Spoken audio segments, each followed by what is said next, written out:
ای مرد کاری زن بسیارتر میشه. مثال دو مثال مهنت کنی، کاری خونه، مثال کاری دولت، با فرزندان تربیت دادن، مثال همش برای می دوادم زندگی. شما مثلا هم کاری دولت میکنید هم کاری خونه میکنید؟ ها از کاری دولت میروید در خونه باز چیکار میکنید؟ خیلی خونه برکه کردن، اوقات کردن، مثال شوهر کمک نمیکنه؟ که باید کار دوام میگه بدی من میان، مثال شب دا میگه بگون میان خیلی با مهنت میکنیم. مثال یگان بار شده است که مثلا کارهای خونه را شوهرتون انجام میدهد؟ نه وای میگه کاری مرد نیست، کاری زن. خیلی یکم چه بردن و آوردن خیلی کم خیلی یاردم کنه، خیلی دیگه شخلوبو میگیم. زن بودن البته مشکل است.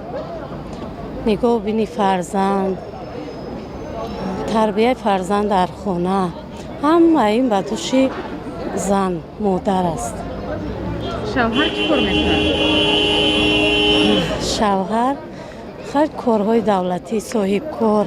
زنهایی هستند که البته در خانه مردم نمیمونند با کار برایند. زنهایی هستند که صاحب دیپلم، زنهای دانشمند، ولی نمیمونند که با کار برایند. البته هست بسیار این خیل مردها. سبب چی باشد با فکر شما؟ سبب به فکر من که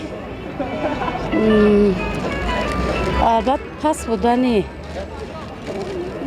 چی باشد، جهان بینیشون قدر وسیع نیست. ممکن همین چیز باشد.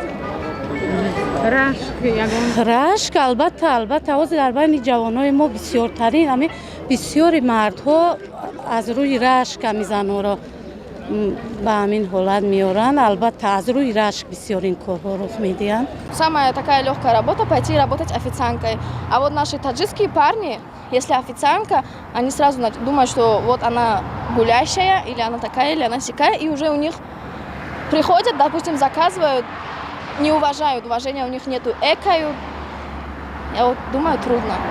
این مشکلی هم وای دامی سری زن ایوخی زن چه به مشکلی فرزندا را کلان کن، این قدر فرزندا را با او رو کلان کن خانم، این آسانه. همین زن ده همه وقت قینده.